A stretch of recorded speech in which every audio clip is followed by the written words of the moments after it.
para mim, nós temos aqui no Brasil uma equipe em 2 escritórios, Rio e São Paulo, somos 55 pessoas inteiramente dedicadas a seguro e resseguro. Somos hoje talvez a maior equipe, né, de seguros e resseguros do país.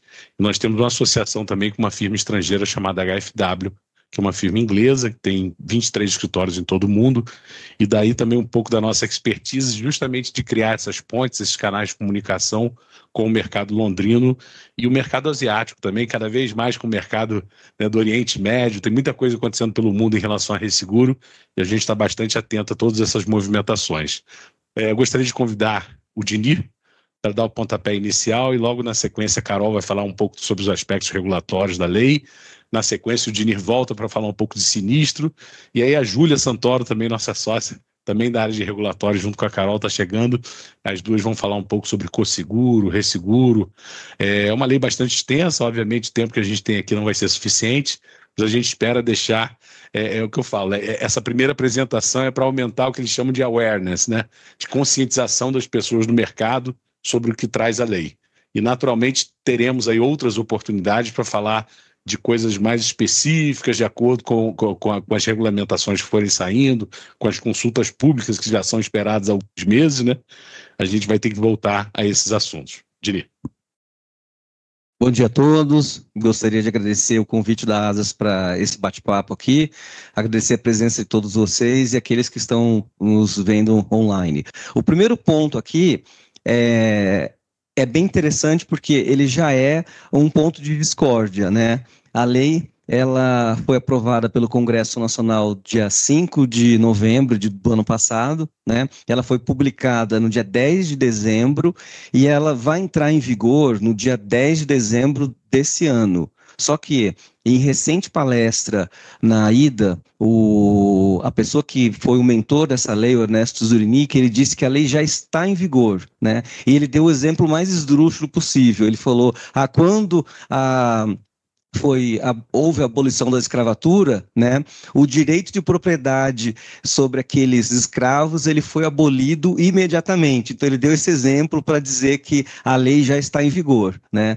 No nosso entendimento, a gente acha que a lei tem alguns aspectos processuais, e lei processual ela entra em vigor a partir do momento que ela é publicada, e tem alguns aspectos de direito material, né? E também tem aspectos que eles dependem de regulamentação da SUSEP. Então, no nosso entendimento ainda, a gente poderia dizer que a maior parte da lei ainda não está em vigor, né? Mas possivelmente numa disputa judicial, né, no contrato antigo, pode ser que os juízes entendam que a lei esteja em vigor e aí eles vão aplicar os princípios dela no contrato formado na lei anterior. Eu vou chamar aqui a Carol. Bom dia, pessoal. Agradeço também a Asas pelo convite.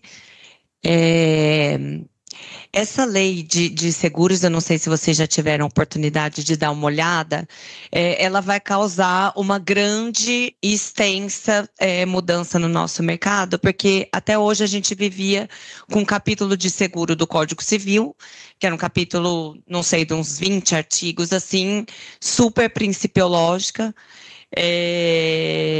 e aí a gente tinha o detalhamento, né, da regulamentação em sede infralegal, então nas normas da SUSEP e do CNSP. E o resseguro a gente vivia muito bem com ele, né, que é um instituto eminentemente internacional, com a Lei Complementar 126 e essas normas da SUSEP e do CNSP, né? Porque a ideia não era regular muito o resseguro, que é muito baseado em usos e costumes, essa questão internacional. E aí agora houve um grande lobby da FENABER, né, da Federação das Resseguradoras, no Congresso, mas, enfim, a lei passou do jeito que passou, então hoje a gente tem uma lei de mais de 130 artigos regulamentando no detalhe todos os aspectos, né, da cadeia de funcionamento do seguro direto, então desde a formação do contrato, o interesse segurável, o sinistro, até abarcando o resseguro. Inclusive, essa lei ela regula de forma diferente alguns pontos que estão regulamentados hoje na Lei Complementar 126, e aí vamos aguardar as cenas dos próximos capítulos, né? Porque vai ter um pouco de pano para manga. Pode voltar. Então, assim, o primeiro ponto que a gente trouxe para vocês é o seguinte, essa lei, como eu disse, ela é muito extensa e ela vai abarcar não só todo de ponta a ponta a operação do seguro direto, mas também todos os players, né? Quem é menos regulamentado, menos impactado por essa nova lei de seguros é o corretor de retail e o corretor de resseguro, que não é mencionado na lei.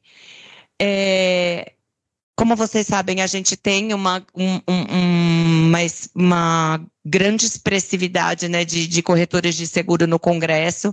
Eles conseguiram tirar muita coisa que regulamentava os corretores da lei, mas sobraram ainda alguns pontos que a gente trouxe para vocês. Então, agora, o corretor de seguros, ele passa a ter 5 dias úteis para entrega de documentos relativos ao seguro. Então, tanto os documentos que ele receber do segurado, quanto da seguradora, de uma ponta a outra.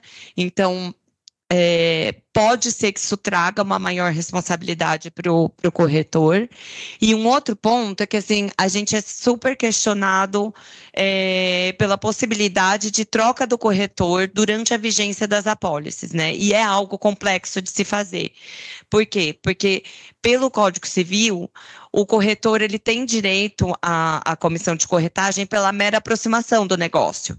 Então, assim, ele aproximou aquele negócio, né, aquele contrato de seguros, e aí, ainda que o prêmio seja pago em parcelas ao longo da vigência e ele tenha direito e a comissão, né, seja também repassada a ele ao longo da vigência, se você trocar o corretor, ele vai ter direito à comissão na sua integralidade. Então, agora a gente tem uma diferençazinha que na renovação ou prorrogação de seguro, quando ela não for automática, ou quando ela implicar numa alteração, seja no âmbito da cobertura, ou seja uma alteração financeira, em termos de prêmio, algum ponto assim, para os segurados, pode haver a troca do corretor pela livre escolha do segurado. Pode passar. Com relação à proposta, a gente estava acostumado no Código Civil que quem faz a proposta é o segurado, né? Então, ele vai responder o questionário de seguro. E aí, agora, a nova lei trouxe uma outra dinâmica. Então, a proposta de seguro também pode ser feita pela seguradora, ou de forma direta, ou pelos representantes de seguro. E aí, a gente não entendeu ainda, né, com essa mera disposição, como que vai funcionar isso. No nosso ponto de vista, esse é um dos pontos que vai ser regulamentado pela SUSEP, porque a 642 trata da aceitação do contrato, da questão da proposta, de todos esses elementos. Então, a gente vai ter que entender como que essa proposta da seguradora vai interagir com a proposta do segurado, porque a gente ainda precisa dos elementos do segurado para conseguir fazer a análise de risco, né? Então, aqui, esse quadrado laranja fala da proposta do segurado ainda, ou do estipulante, né, que é a proposta de contratação nos seguros coletivos, ou pelo corretor. Então, essa permanece, a novidade é a da seguradora.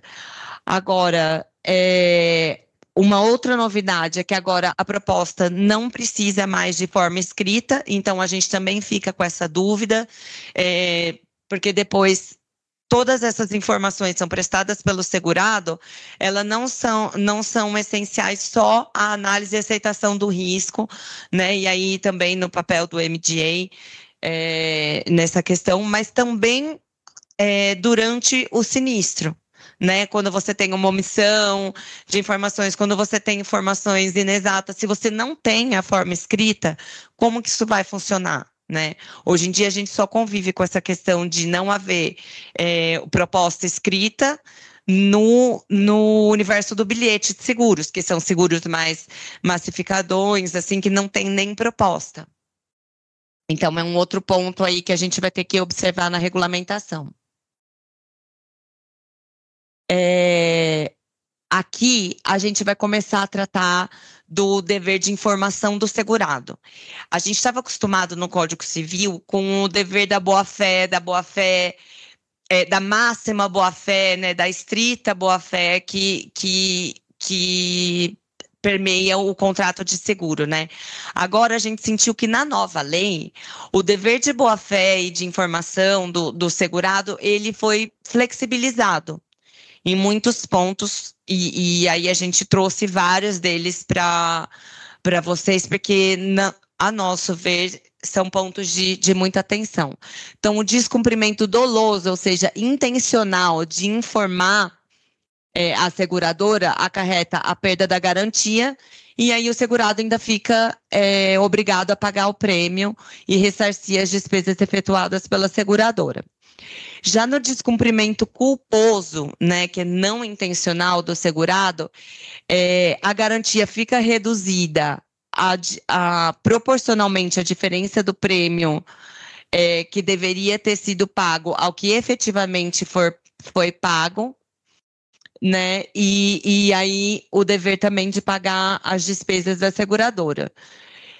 Mas a gente não consegue visualizar ainda como que isso seria operacionalizado, né? A seguradora fazer esse cálculo ele tinha que ter informado que na planta dele tinha uma certa característica que implicaria num prêmio mais alto, e aí como que ele vai fazer isso depois com o contrato de seguro já em vigor? E aí você reduzir a garantia. Então, é essa operacionalização que a gente fica aí com um ponto de interrogação. E aqui a gente trouxe uma preocupação também, que se o segurado não der algumas informações para a seguradora, né, a seguradora ela vai poder extinguir aquele contrato se a garantia for tecnicamente impossível ou se ela corresponder a um tipo de interesse ou risco que ela normalmente não subscreve. E tudo isso, a gente está falando de uma restrição no cancelamento do seguro, né, ainda que haja uma falta de informação do segurado, e sempre o ônus da prova da seguradora.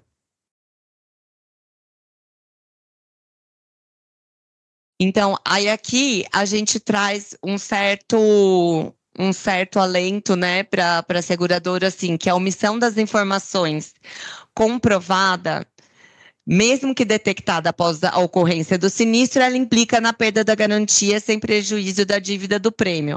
Ok, né, a gente pensa, então esse dispositivo já está mais favorável para a seguradora. Mas aqui a lei também traz, no parágrafo 2º, a possibilidade do segurado afastar essa pena se ele pagar a diferença do prêmio e ele provar a casualidade da omissão e a sua boa-fé. Então, o tempo todo, a lei é muito mais benéfica para o segurado, vocês vão perceber isso. Então, a gente trouxe muitas preocupações e a nossa ideia é munir vocês de informações de como vocês podem se proteger e implementar novos processos e procedimentos na operação de vocês. Aqui, a gente trouxe também, essa é uma das questões também mais preocupantes. Hoje a gente tem esse universo, né, desde 2021, dos massificados e dos grandes riscos, né, regulamentados de forma separada e já com uma maior flexibilização do que a gente tinha no passado. E aí agora a gente está entrando num universo que a gente sente que a gente está andando alguns passos para trás. Porque os grandes riscos não são mais registrados, né, na SUSEP. A gente tem agora uma característica de seguros amplamente negociados com a seguradora, assinados pelo segurado, né, é um contrato bilateral, negociado mesmo, entre partes igualitárias, né, é um contrato paritário. E aí agora, a nova lei de seguros, ela traz em todo o tempo, falando das condições contratuais registradas, das notas técnicas registradas, que não era mais nem para o massificado. Hoje, nas normas da SUSEP, não há essa exigência. E aí, ele traz uma questão que, assim, se tiver alguma divergência entre a cobertura que tiver na apólice do segurado e no produto registrado na SUSEP, vai prevalecer o mais benéfico para o segurado. E aí a nossa preocupação é que, assim, né, vocês operam muito com linhas financeiras, por exemplo. Quando a gente faz um produto de GNOM, a gente tem aquele rol de coberturas, e aí a gente tem, por exemplo, a responsabilidade tributária ampla e a mais restrita, a responsabilidade trabalhista mais ampla e a mais restrita. E a gente registra todo aquele clausulado na SUSEP, e aí dependendo, eu vou para o middle market, ofereço essa cobertura. Para tal segurado eu ofereço uma cobertura mais ampla, para tal uma cobertura mais restrita. Então, de repente, né, você pode cair nessa situação do segurado falar, tá vendo, a minha cobertura é a mais restrita, mas na SUSEP tem uma cobertura mais ampla.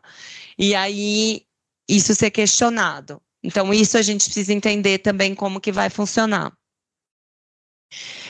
Agora, a gente tem no âmbito da lei que a seguradora não pode mais extinguir de forma unilateral o contrato, ela não pode cancelar o contrato de seguro unilateralmente. Essa disposição a gente já tinha na regulamentação, falando que sempre vai ser o cancelamento mediante acordo entre as partes, a iniciativa pode ser ou do segurado ou da seguradora, mas sempre mediante acordo entre as partes.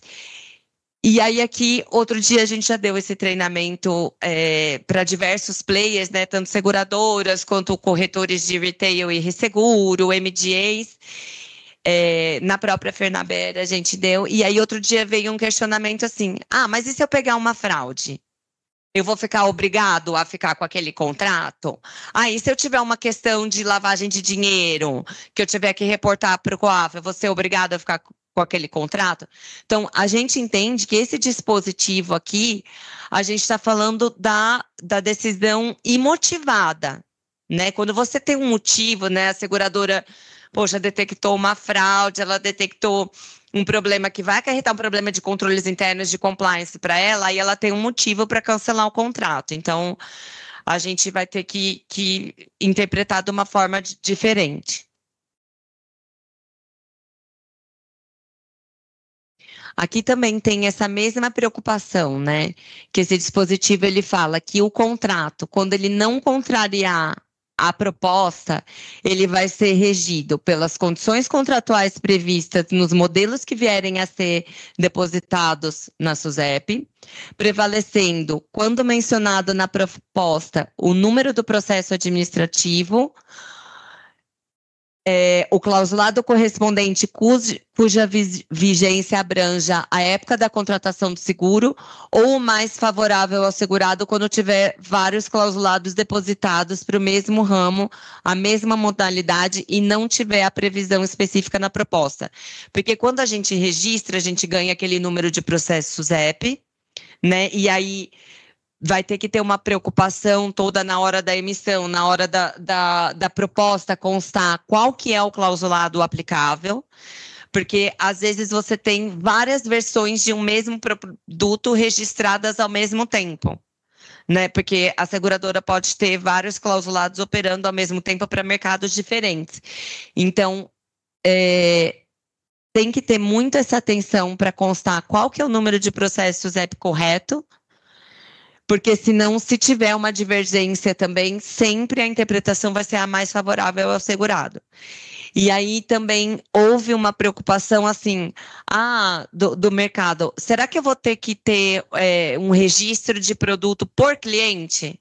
Né? Porque nos grandes riscos a gente não tem esse registro. Então, será que eu vou ter que registrar o produto na Raizen, o produto tal, porque para um cliente eu faço uma cobertura mais ampla, uma cobertura mais all risks, e para outro um risco nomeado. Então, todas essas questões trazem esses red flags aí para a gente observar. A gente entende no escritório que, apesar de todas essas menções da lei ao registro de produto, existe um dispositivo que fala que tem que constar das apólices emitidas o número de processos EP quando ele existir. Então, existe aí uma saída de que nem sempre haverá, né, esse número de processos EP. E a gente entende que a lei, por si só, não revoga a resolução 407 de grandes riscos. Tem que ter uma manifestação, uma regulamentação expressa do Conselho Nacional de Seguros Privados, revogando a norma, se essa for a intenção, que a gente não sabe, né, o que vai acontecer. A gente está esperando aí esse arcabouço, que vai vir de regulamentação da nova lei.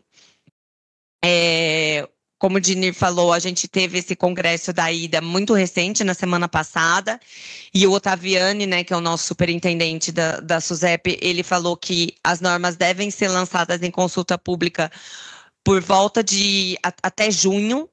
Então, assim, é um pouco preocupante, porque apesar da gente ter esse 1 ano aí de vacácio legis, tem muitos pontos que vão depender de regulamentação. Todos esses pontos aqui da formação do contrato, a gente vai precisar dessa regulamentação da SUSEP para entender como que isso vai funcionar.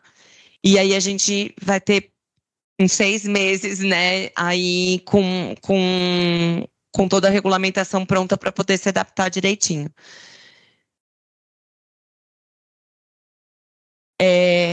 Então, a 642, a circular 642 que fala, né, ainda está em vigor, da proposta, da vigência, da aceitação do seguro, ela dava uma liberdade muito maior para a seguradora estabelecer os prazos para aceitação, e aí a seguradora poderia estabelecer no produto um prazo maior que 15 dias, desde que ela consultasse o segurado se ele ainda teria interesse no seguro.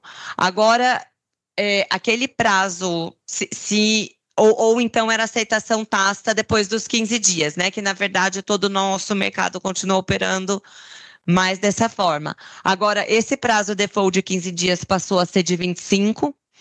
Então, a gente tem um prazo máximo de aceitação, e essa é a regra, de 25 dias, contado do recebimento da proposta. Para a validade da recusa, a seguradora vai ter que comunicar a justificativa da recusa para o proponente, e aí a gente já tem uma obrigação hoje de justificar a recusa do risco. Mas, se você não justificar a recusa hoje, a gente entende que o que poderia ocorrer o risco está efetivamente recusado, mas o que pode acontecer, eventualmente, aquele segurado que se sentir lesado, porque a seguradora não quis aceitar meu risco por algum motivo, ele efetuar uma denúncia na SUSEP, e aí a SUSEP aplicar algum tipo de multa, alguma coisa assim, implicar numa infração regulatória. Agora, não. Com a lei, se você não tiver uma justificativa técnica, a recusa não é válida, então o risco está aceito. E aí a outra preocupação é assim, por exemplo, no âmbito do massificado, a gente já teve ações judiciais contra um cliente, no caso era até uma corretora, nem era seguradora, porque o segurado entendeu que era discriminatória a recusa do risco dele, porque ele tinha um IMC superior ao critério de subscrição da seguradora. Então, assim, a gente, de um lado, tem a necessidade da justificativa técnica para a recusa ser válida, do outro, a gente tem que tomar muito cuidado para não cair na questão discriminatória, para não cair numa questão de alegar uma fraude, né? Quando você não tem prova disso, porque o ônus da prova é sempre nosso. Então, são nuances assim que a gente vai ter que observar.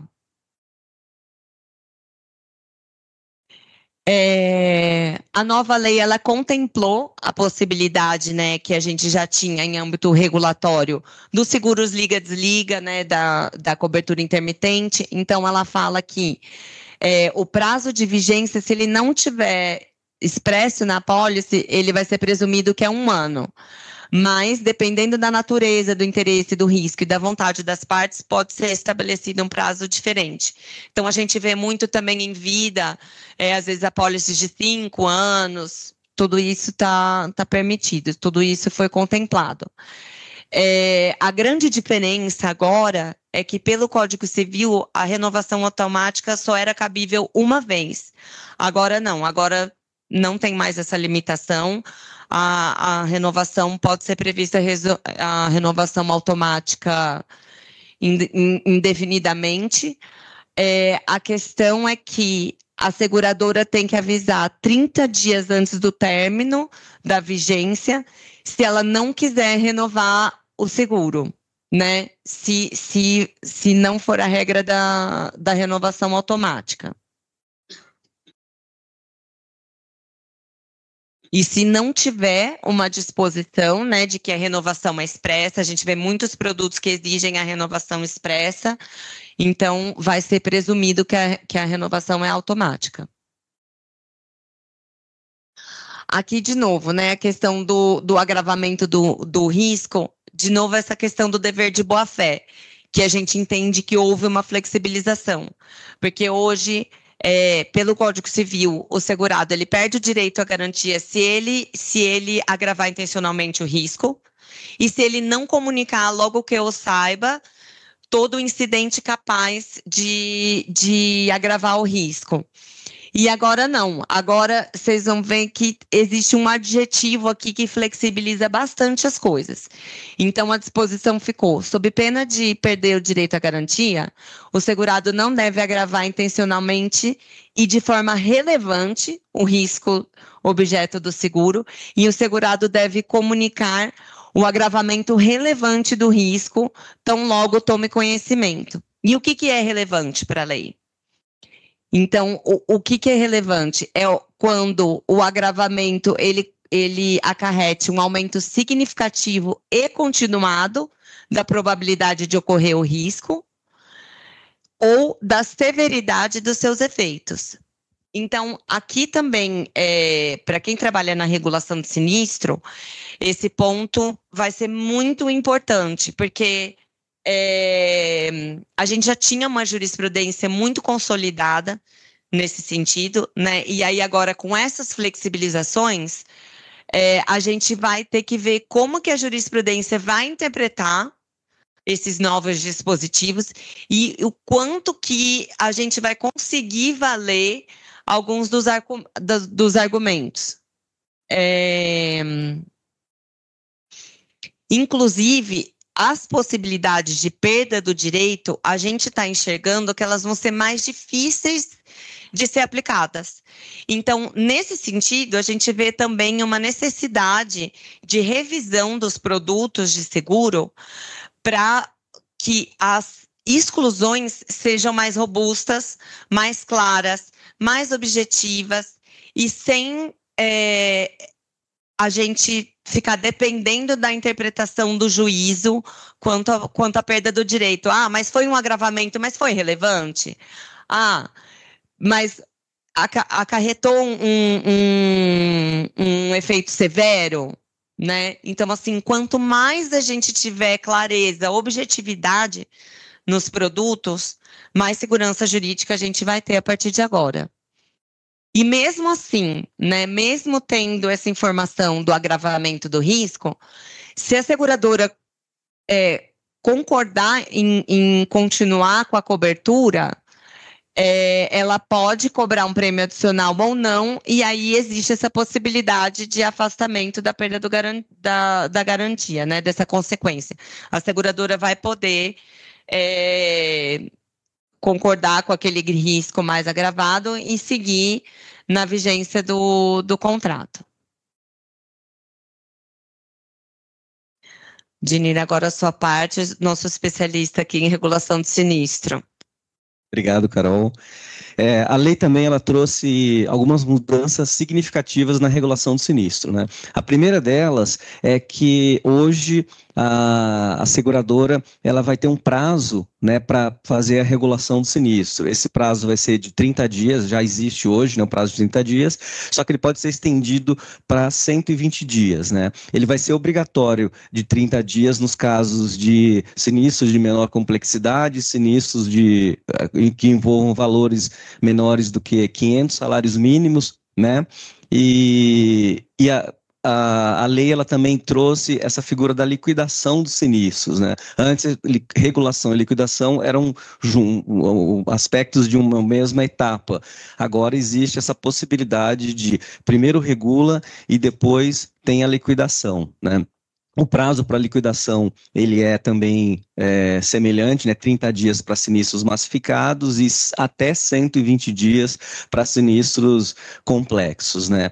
E o grande ponto aqui, que está gerando muita dúvida no mercado, é a questão da suspensão. Porque nos sinistros massificados, essa suspensão ela pode se dar uma única vez, né? E não é interrupção, pessoal, porque quando interrompe, você zera o prazo. Aqui é suspensão, ou seja, se transcorreu 10 dias, já comeu ali dos 30 dias esses 10 dias, né?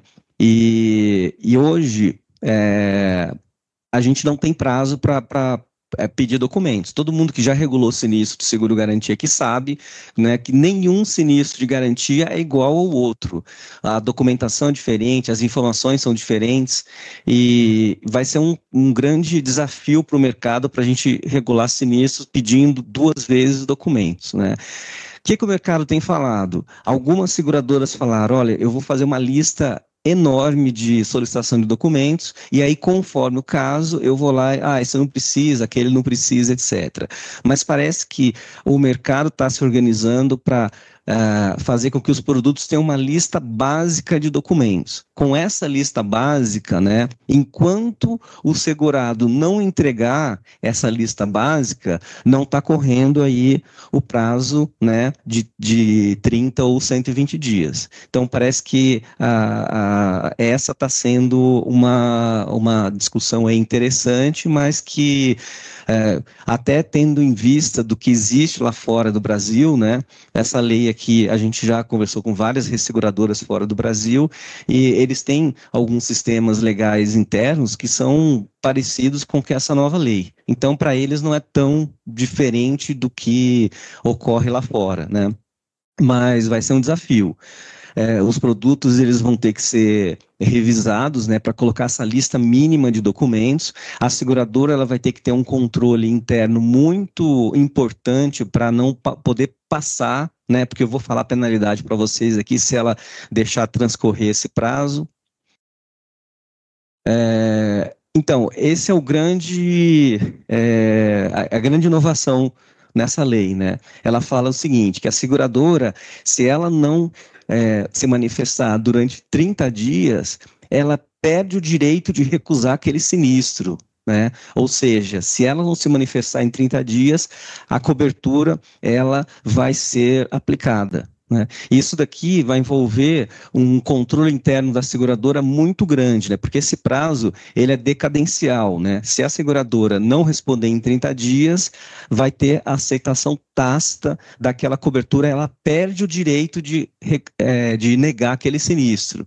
E a gente já viu em seguradora, principalmente seguradora grande, né, que às vezes o sinistro de um grande risco ele é avisado por telefone. Aí isso vai para uma central, essa central manda para o departamento de sinistro. Quantas vezes eu peguei sinistro lá que já tinha mais de 30 dias que a seguradora recebeu e não fez absolutamente nada. Então, isso vai mudar uma política de controle interno, uma política de SLA com os reguladores de sinistro, isso com uma política com os corretores também, para não ter qualquer problema em relação a esse prazo decadencial, né?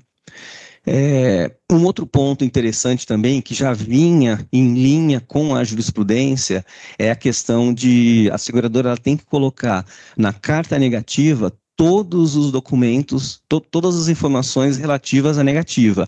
Ela não pode colocar na carta negativa, por exemplo, 5 motivos de negativa e na ação judicial, na contestação, colocar 10, exceto se esses 5 adicionais eles forem fatos novos, né? Se esses fatos forem de conhecimento da seguradora, ela necessariamente já deve negar, colocar tudo na carta, porque senão ela não vai poder, na contestação, na ação judicial, inovar, a não ser que seja um fato novo. E isso é interessante porque algumas seguradoras tinham por prática, antigamente, de aquela frase padrão: a seguradora se reserva o direito de apresentar outros motivos para a negativa de sinistro. Hoje não vai poder mais. E tem seguradora também que, eu não vou... eu vou solicitar toda a documentação, o segurado não vai entregar tudo, mas ele entregou um documento que já tem a possibilidade de negativa. Então, tem seguradora que fala, com base nisso eu já vou negar e pronto. O problema disso, de não fazer a regulação completa, é que em juízo, se ela apresentou um único motivo de negativa, ela não vai poder inovar lá na contestação. Então, tudo isso aí vai implicar numa mudança, né, de... Sim.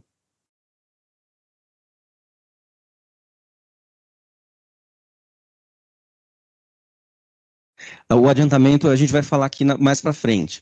Eu acho que é no próximo...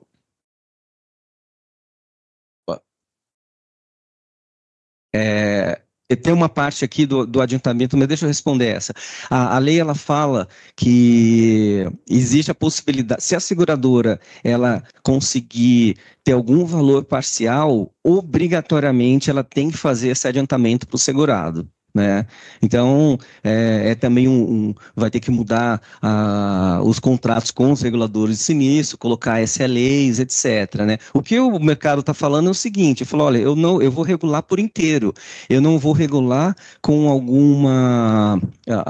algum pagamento parcial, né? Porque a partir do momento que a seguradora falar que ela der cobertura para um pagamento parcial, obrigatoriamente ela tem que adiantar esse valor que ela informar para o segurado. Tinha uma outra pergunta também, né? Tá. Sim.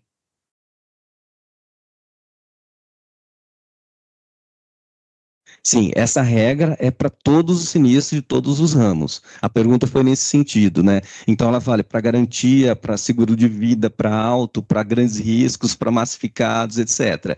Esse foi a grande crítica dessa lei, né? Porque essa lei ela foi feita mais com foco em massificado, né? Mas infelizmente ela vai também se aplicar para grandes riscos.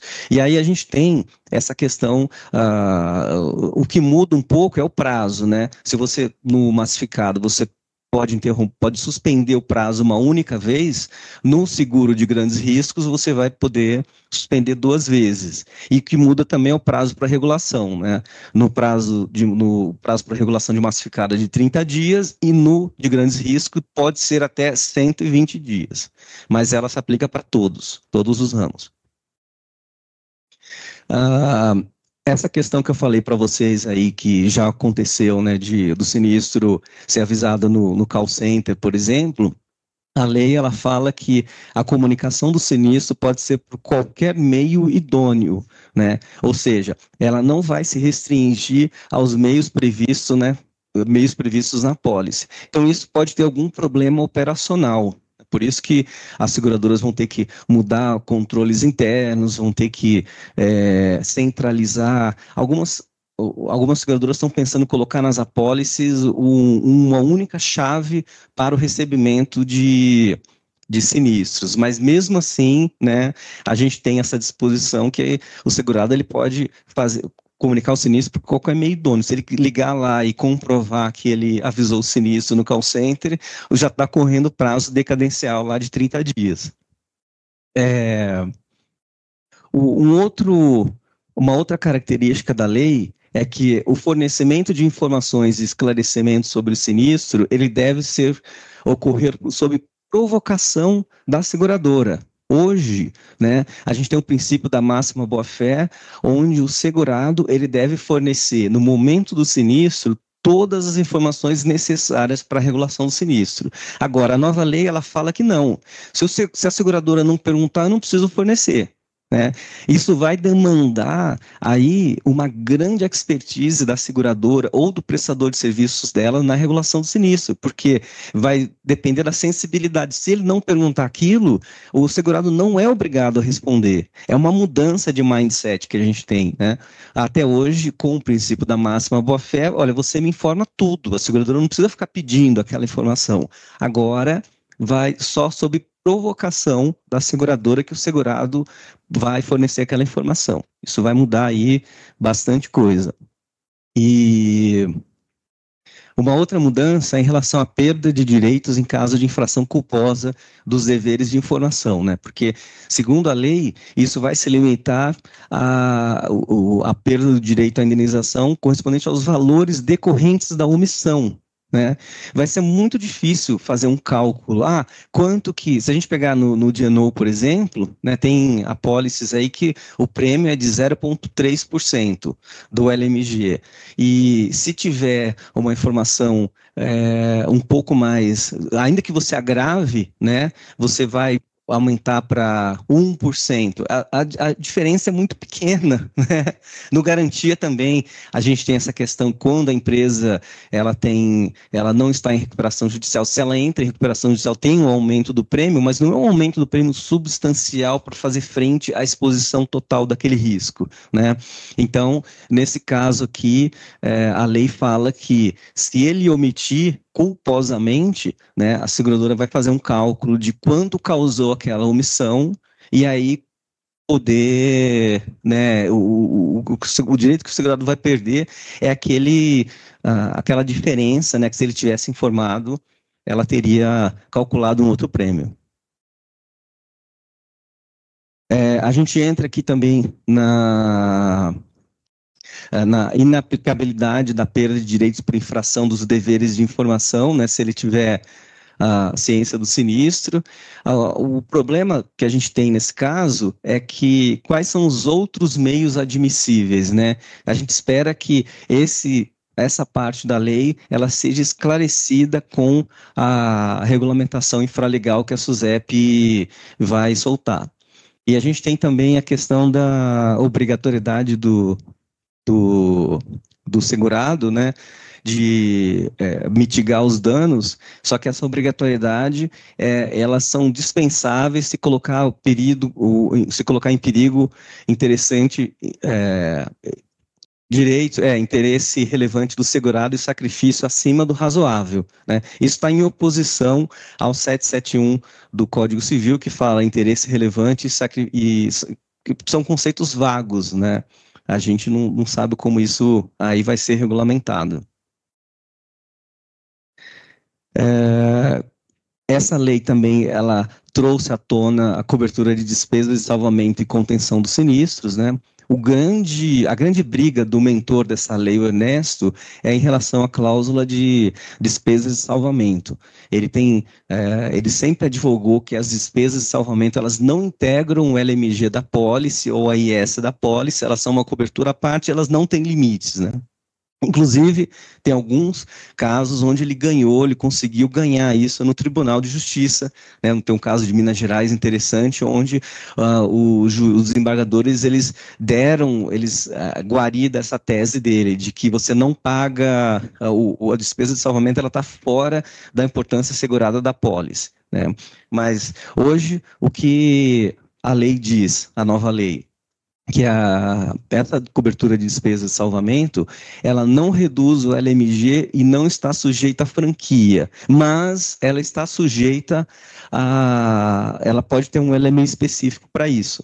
Então, o que as seguradoras estão fazendo? Elas estão desenhando produtos com um LME específico para essas despesas de salvamento, porque se tiver esse LME específico, aí vai, né, a totalidade da pólice.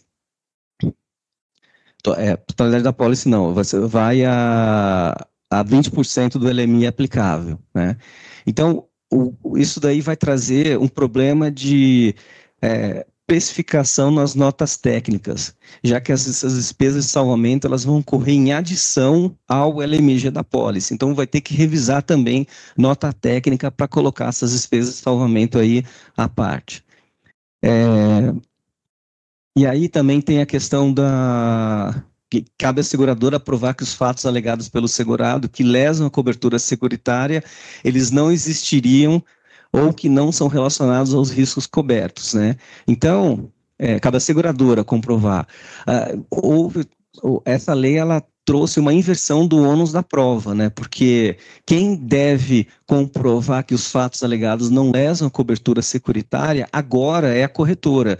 No Código Civil, isso cabia ao segurado, que foi revogado por essa lei. Toda parte de Código Civil foi revogada pela nova lei. Então, a seguradora vai ter um trabalho a mais, né, de comprovar que, esses fatos alegados aqui, eles lesam a cobertura securitária, ou que eles não existiram, etc.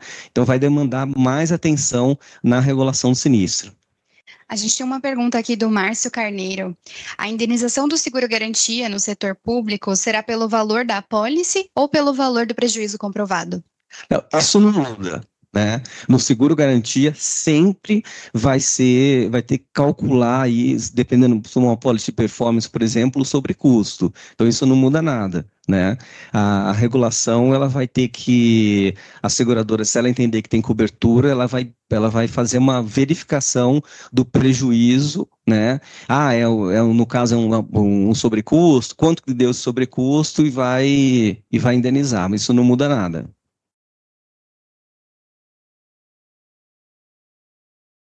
Aqui a gente tem aquela que eu já respondi antes, né? A questão do adiantamento mandatório das quantias parciais.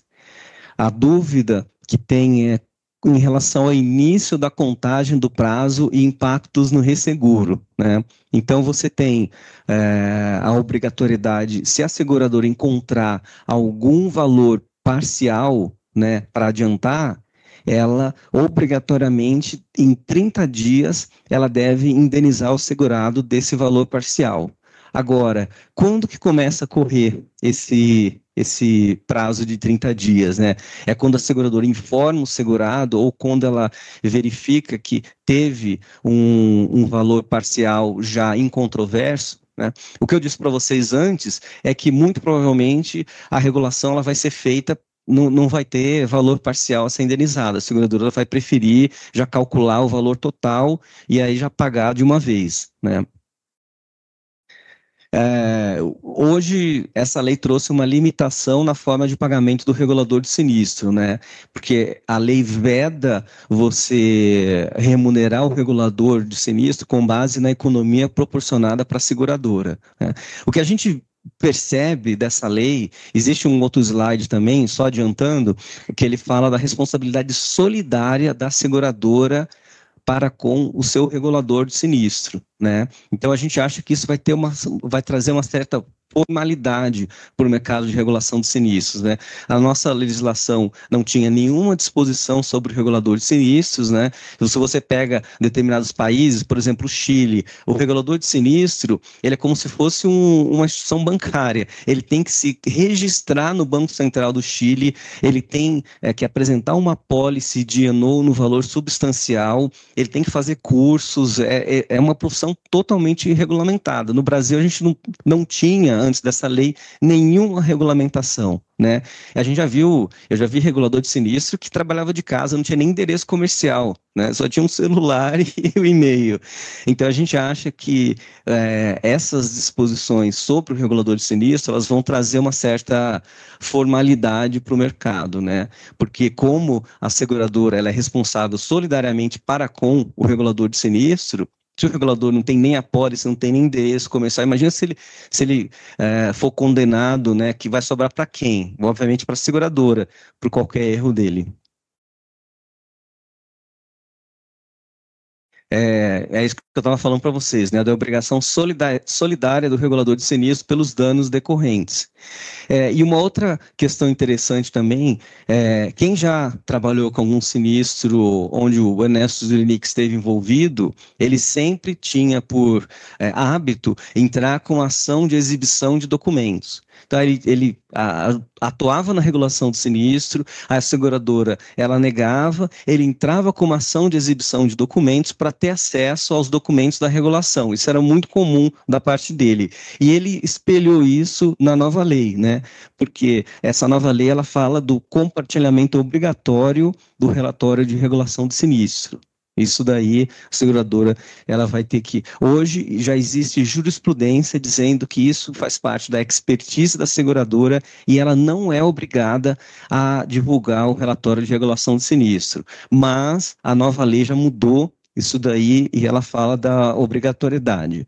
O único caso onde não tem essa obrigatoriedade de divulgar é quando tiver alguma questão de confidencialidade ou sigilo garantido por lei, né? E aí fica a pergunta, se por acaso aquele relatório de regulação for feito por um advogado, né? Você tem um sigilo de advogado cliente e aquilo não estaria na exceção de para não divulgar, né? É muito comum a prática aí, o Júlio me disse, no mercado de aviação, que eu achei super interessante, que nos Estados Unidos você tem um regulador que dá uma opinião técnica, isso daí vai para o advogado, e o advogado analisa a pólice, dá uma opinião jurídica sobre se tem cobertura ou não tem cobertura. E aquele documento nos Estados Unidos é um documento sigiloso. Então, a seguradora não tem a obrigatoriedade de entregar aquele documento por conta do sigilo advogado-cliente. A gente não sabe se essa dinâmica vai também acontecer aqui no Brasil.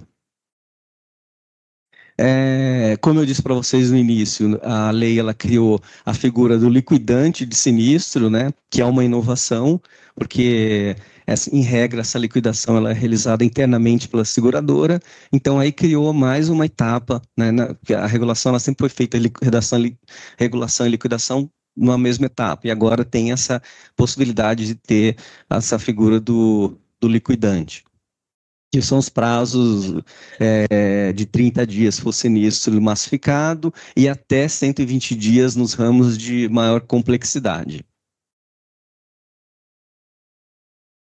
Aí a suspensão do prazo é a mesma da regulação, né? Uma única vez, suspensão para liquidação do sinistro, uma única vez nos casos de massificados e 2 vezes nos casos de grandes riscos. E a lei, ela trouxe a incidência de multa de 2% sobre o valor devido, correção monetária, juros legais e eventuais danos materiais, né? A gente sabe hoje que quando um segurado ele entra com uma ação contra a seguradora, ele vai ter só o 1% de juros ao mês, mais a inflação e mais o valor, né, da indenização. Então, hoje, a conta ela vai ficar alta para a seguradora, no caso de negativa, se for uma negativa infundada, e se por acaso o segurado conseguir reverter essa negativa no judiciário, né? Vai ser difícil agora brigar, né, no judiciário, a conta vai ficar mais cara para a seguradora. E a prescrição, eu vou passar... Quer falar? A nossa sócia Júlia aqui vai falar sobre a prescrição. Cheguei atrasada, já vou pegar o microfone. Bom dia, gente, tudo bem? Dá licença. Já jogaram para mim. Bom ver vocês de novo. Bom... Mais perto, vocês estão me ouvindo? Melhorou, né? Desculpa, gente, bom dia. Vamos falar lá de prescrição. A gente teve algumas inovações aqui na prescrição. A primeira grande novidade é a gente ter a prescrição para as relações de resseguro e retrocessão. Não havia, desde a abertura do mercado e desde antes, né, que o IRB era monopólio, nunca teve uma prescrição legal para resseguro. Então, a gente trouxe mais segurança jurídica para o mercado de resseguro, mas trouxe um calo para cedente aqui, que é de 1 ano, e o problema que a gente tem aqui é que a contagem é do fato gerador. A gente teve já discussões com a FENABER, com alguns resseguradores, corretores de resseguro, com outras cedentes. O que é o fato gerador do resseguro? É a data do acidente, é a data em que aquele sinistro vira relevante, tem cobertura no contrato de resseguro, que atinge a faixa, ou que o volume realmente chega na cobertura. Então, a gente não tem essa resposta, a gente não acha que a SUSEP vai lidar com isso. Historicamente, esse tipo de discussão é tratada em jurisprudência, no judiciário. Então, o que a gente teve discutindo muito, né? Qual a preocupação aqui da cedente? É vocês avisarem o quanto antes a ocorrência de um sinistro relevante num contrato de resseguro para os resseguradores, na tentativa de travar essa prescrição e aí aguardar a reação deles. Se eles negarem de pronto, a gente já vai ter aí a contagem do prazo prescricional para a gente começar a agir, entrar com uma ação de conhecimento, enfim. Se eles começarem a regular, a gente já tem o andamento e esse prazo não está contando. Importante dizer que os prazos prescricionais, eles são suspensos e não interrompidos. Então, do momento que a gente avisa, para de contar. Quando vem uma negativa, começa a contar do momento em que eu avisei. Então, é uma recontagem, ele não suspende e conta de novo, tá? E isso para todas as prescrições. Então, no resseguro, a gente vai ver como é que vai desenvolver essa definição de fato gerador. A gente tem a prescrição dos intermediários, que era de 3 anos, passou a ser 1. Então, os corretores, os agentes, todos os que estão na intermediação aí da relação, começa a contar do inadimplemento da comissão. Vai ter 1 ano aí para reclamar. E a gente tem a novidade na lei, que é a contagem do prazo prescricional do seguro, que é de 1 ano, mas ele começa a contar da negativa da cobertura, da pretensão resistida. Então, hoje a gente tem uma insegurança aí quanto eventual prazo para aviso de sinistro. Não tem o prazo hoje de segurado avisar sinistro, tá? Então, assim, essa é uma tendência que a gente viu em decisão no STJ, já considerada a negativa da cobertura, e agora está formalizada em lei. Então, a gente vai ver o desenrolar e como é que vai ficar essa questão da ausência de prazo para aviso de sinistro. Essa SUSEP finalmente vai nos permitir colocar no produto um prazo para avisar, ou se a gente vai ter que lidar com isso em jurisprudência. A questão dos beneficiários e terceiros prejudicados ficou mais ou menos como a gente tinha no Código Civil, os 3 anos. Pode passar. Obrigada. A gente trouxe aqui um outro assunto um pouco espinhoso. A gente vai começar a falar agora de pulverização de risco. Na esfera horizontal, a gente tem o COSEGURO e na vertical, o resseguro. O COSEGURO, a gente teve um endurecimento da norma com relação às obrigações da líder. Houve uma preocupação que a gente não consegue entender se é muito remédio para pouca doença, mas houve uma preocupação de proteger o segurado com relação ao COSEGURO para que ele tenha, no aspecto legal, que procurar uma única seguradora ali daquele pool. Então, a lei veio dar muitos poderes para o líder do COSEGURO, o que deixa a situação um pouco complicada e uma necessidade da gente passar a ter realmente termo de COSEGURO, contrato de COSEGURO, para regular todo esse poderio que o líder assumiu em lei.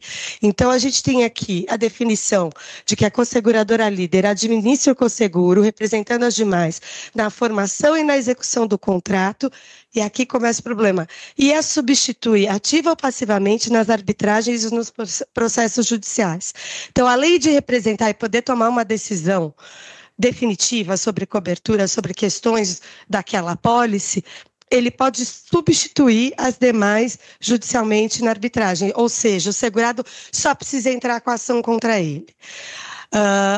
E aí vem a maior complicação. A sentença proferida contra a líder fará coisa julgada em relação às demais, que serão executadas nos mesmos autos.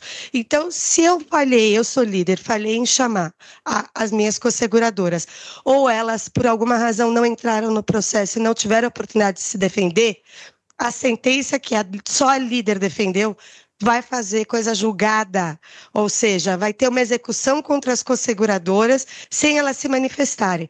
Hoje não é assim, e hoje a gente tem como estratégia, como advogados, às vezes, provocar mais de uma ação naquele cosseguro quando há não concordância entre a líder e as outras cosseguradoras sobre cobertura. A gente tem alguns casos no escritório, o Dinheiro até pode contar um pouco, em que tem mais de uma ação orbitando ali naquele sinistro. Isso não vai ficar muito difícil de continuar acontecendo por causa dessa substituição processual. A gente acha que é, inclusive, inconstitucional, porque eu estou cerceando o direito de defesa das outras cosseguradoras. Então, por conta de tudo isso, ele resguarda que não é solidariedade, é importante falar, cada um responde só pela sua cota, mas a gente tem uma solidariedade prática, porque eu posso acionar a líder por tudo. E aí eu executo todas as outras. Então, ficou uma coisa muito esquisita essa construção. E aí tem uma obrigação da líder informar no prazo de resposta que ela foi citada para as outras cosseguradoras, né? Então, a gente também vai ter que entender se a SUSEP vai reformular a circular que trata de cosseguro para prever essas obrigações, se vai ser foco de multa regulatória ou não. Mas nós, como advogados, o que a gente está vindo chamar vocês? Vai precisar de contrato de cosseguro. Não vai ter jeito. Por um lado ou por outro, se eu sou a líder, eu vou querer que esse poderio todo aqui seja regulado para depois não virem falar que eu fiz um negócio que eu não tinha que fazer. Então, eu vou querer que o contrato trate disso. E se eu for a cosseguradora, eu vou querer resguardar um imenso regresso, o direito de regresso contra a líder, se ela acabar fazendo um monte de coisa que a lei dá esse poder, mas que a gente não tinha dado naquela relação de cosseguro. Ou por ato ou omissão causar algum dano às outras cosseguradoras. Então, a gente ressalta aqui a importância que vocês vão precisar ter um olhar mais forte para... A gente sabe que o cosseguro hoje é mais solto, não é toda a relação que tem o contrato de cosseguro, o termo de cosseguro, mas realmente a gente acha que vai precisar repensar essa estrutura e mais, os resseguradores já não gostam muito das estruturas de cosseguro, que às vezes acaba o risco no colo, que era um risco que foi negado em facultativo, né? E aí divide ali entre 4 e 5, e tendo tratado de cada um, o cara acaba no risco que ele não queria. Eu acho que a gente vai ter um escrutínio maior dos resseguradores sobre a existência ou não de cosseguro, qual é a política daquela cedente, ela vai regular a atuação da líder, ela é líder ou não é. A gente acha que vai mexer um pouquinho também aqui, vai ter impacto na relação de resseguro, tá? Pode passar. Júlia. Oi, perdão. Imagina, bom dia. Bom dia. A gente tem 4 perguntas aqui no chat. Pode passar. Eu posso ir falando e você... Por favor. Tá bom. O Márcio Carneiro está perguntando, a prescrição é contada a partir da ocorrência do sinistro ou da comunicação de não cobertura pela seguradora? Da não cobertura, da negativa de cobertura. Essa foi a grande mudança, né? A gente tinha no Código Civil falando do fato gerador, e era muito interpretado que era da ocorrência do sinistro, tanto que era muito comum a gente falar que o segurador tem 1 ano para avisar o sinistro.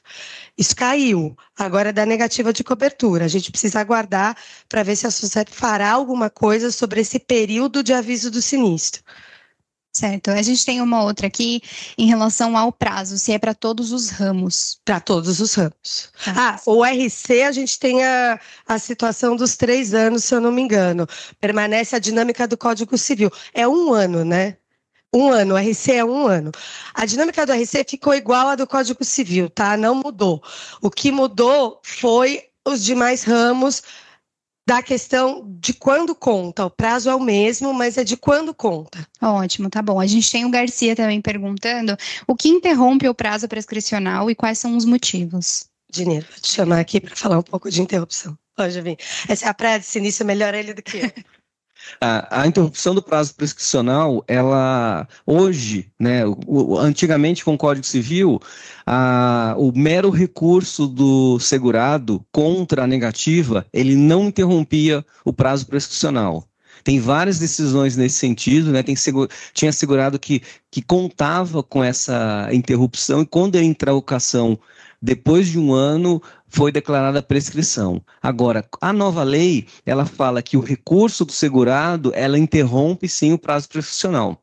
Então, a gente tem 2 fatos que interrompem. Primeiro, o recurso do segurado interrompe uma única vez. Segundo, o segurado ele pode entrar com um protesto interruptivo de prescrição e também interromper o prazo prescricional. Então, são esses 2 fatos.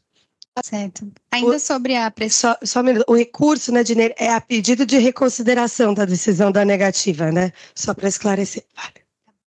Ainda sobre a prescrição, será o do Código Civil, do CDC ou dessa nova lei? Da nova lei. A mais específica, a regra mais.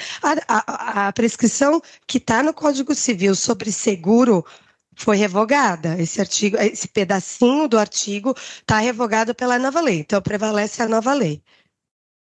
A gente só tem uma última pergunta. Vamos lá. Em relação à discussão do prazo, né, do aviso ao ressegurador, quando estamos falando de cosseguro. Muitas vezes vemos atrasos de aviso em cosseguro por conta do tempo de avisos entre as congêneres, certo?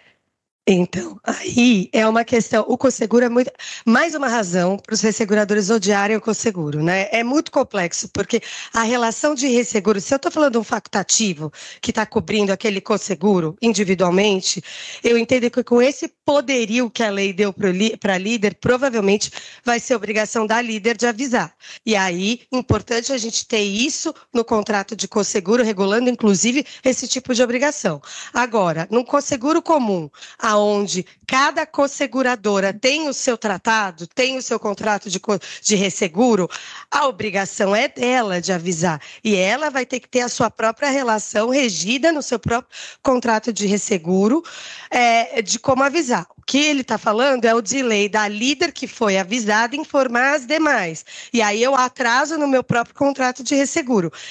De novo, gente, é mais um exemplo do porquê que eu preciso regular de forma muito apertada os meus contratos de cosseguro e mais uma razão de ter, porque vai ficando cada vez mais apertado, a gente vai ter aqueles 30 dias, a gente tem a prescrição agora no resseguro, que eu não sei de quando vai contar esse fato gerador, então são várias razões para a gente realmente se debruçar e ter o nosso modelinho de contrato de cosseguro, revisado pelo jurídico e bonitão ali para a gente poder, pelo menos, responsabilizar a líder se ela atrasar, entendeu? E quando eu for líder, saber que essa é uma obrigação e eu não posso atrasar. Pode mudar. A gente vai entrar agora no resseguro. Nós vamos tentar falar aqui o enfoque do resseguro para cedente, que eu acho que é o que mais importa para vocês, e de uma forma mais rápida, que eu não sei se todos aqui trabalham com resseguro, eu sei que a gente tem bastante gente online também. Então, vamos lá. A gente tem hoje uma lei, que é a Lei Complementar 126, que é a lei que regula as relações de resseguro no Brasil. Essa nossa lei aqui, como vocês devem ter falado no início, esse projeto de lei tem 20 anos, então ele foi elaborado antes da lei complementar ser publicada em 2007, ele é de 2004.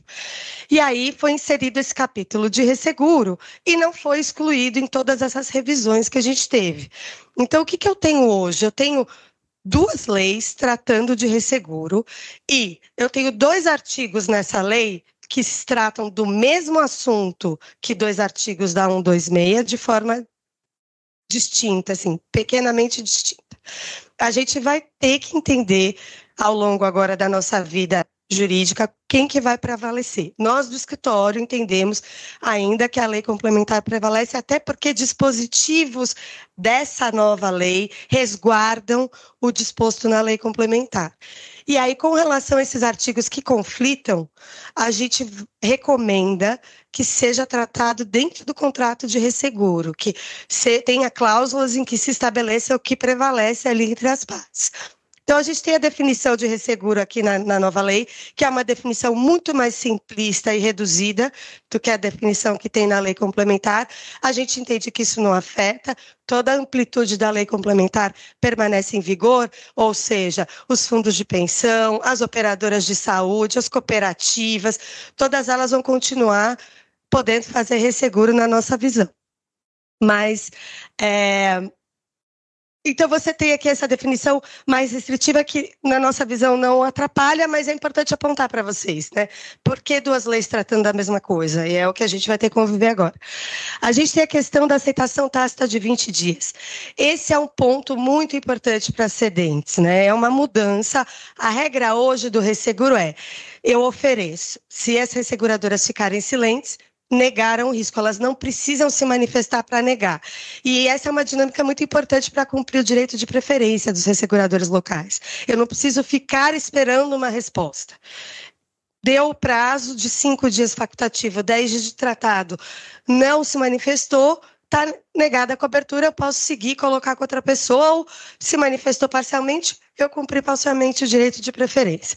Agora, mudou a regra, são 20 dias para todos os resseguros. Esses 20 dias eles podem ser ampliados, se a SUSEP entender comprovada a necessidade. A gente acha que pode haver uma ampliação por ramo, e não, porque a SUSEP não tem braço para analisar cada colocação, então talvez saia uma regra aí falando, olha, os ramos mais complexos têm mais de 20 dias ou não.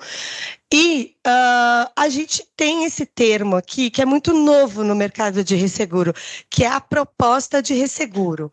Esse documento não existe na dinâmica de resseguro hoje. Eu tenho ordem firme, eu tenho oferta, eu não tenho um instrumento como eu tenho no âmbito do seguro, da proposta de resseguro. Então, o que está acontecendo hoje? Eu não sei de onde esses 20 dias começam a contar dessa aceitação tácita hoje. Então, o que é que a gente espera? É que a SUSEP... Por que a gente chama a SUSEP em alguns assuntos? Porque hoje a SUSEP regula a colocação de resseguro em detalhes, na 451 e na 683, que são normas que vão cair, porque já não se enquadram nesse dispositivo. Então, a gente entende que a SUSEP vai regulamentar e vai nos explicar o que é essa proposta de resseguro, qual é o momento das tratativas que isso começa a contar. E as tratativas são muito distintas entre colocação de facultativo e de tratado. Então, vai ter que ter um ponto comum ali daquelas dinâmicas em que eu começo a contar o prazo de 20 dias. Para cedentes, o que é muito importante? Primeira coisa, vocês entenderem quais são os canais que vocês estão oferecendo esse resseguro, ou vocês ou os corretores de resseguro. Ter certeza que eles estão oferecendo no canal adequado, para os resseguradores adequados que operam os ramos que vocês precisam operar. Porque a cedente não quer que um ressegurador que não tem interesse no risco acabe aceitando tacitamente esse risco. Vocês querem parceiros que vão trabalhar com vocês, que vão dar capacidade. Então, assim, por mais que pareça uma medida protetiva para cedentes, por outro lado, pode ser um tiro no pé. Você pode estar com um ressegurador no painel que não queria estar no risco, que não vai colaborar, enfim. Então, a gente pede que vocês, nas respectivas áreas de resseguro, se atentem para isso, procurem os canais adequados para fazer, monitorem os seus corretores de resseguro, para saber se eles estão fazendo direitinho, se eles têm controles internos para seguir direitinho todas essas colocações, fazer o monitoramento desses 20 dias para evitar uma colocação indesejada, vamos dizer assim. Pode passar, por favor. Aqui a gente tem essa questão do artigo 61, é um problema. Por favor, fique à vontade. Tá.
Assim,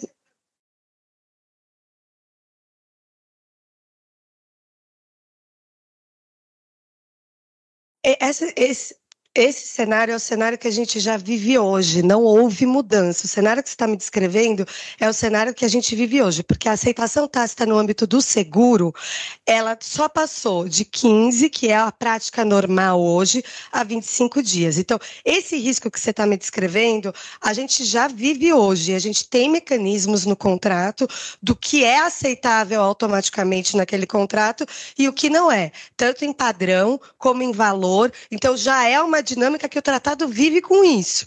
A nova lei não trouxe nenhuma alteração para essa dinâmica, do que eu, dentro do meu tratado, posso ou não colocar. A única alteração que teve é que passou de 15 para 25 dias no âmbito do seguro.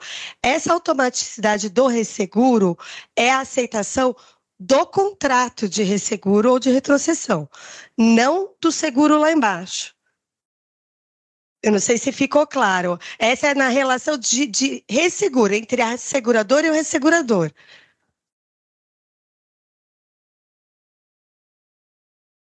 Gente, licença. Só um minutinho. Vou te passar o microfone, porque o pessoal do online não consegue ouvir. Desculpa, viu? Hoje o que você está me dizendo é que tem na ponta a possibilidade de uma proposta do segurado para a seguradora, a qual ela pode recusar em 25 dias.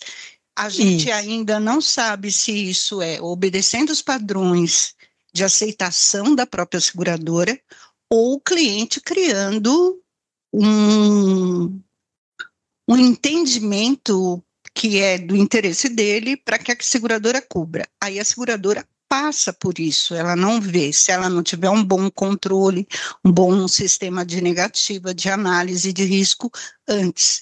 Isso cai no contrato.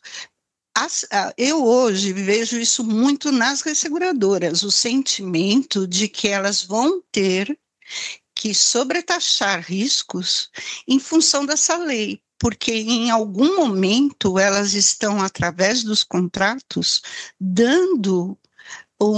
abrindo a possibilidade de pegar riscos que originalmente elas não fariam. Mas isso é pela aceitação tácita. Exatamente. Essa preocupação é pela aceitação tácita. Por quê? Porque elas podem acabar porque mandaram, vamos fazer um exemplo aqui de um ressegurador admitido.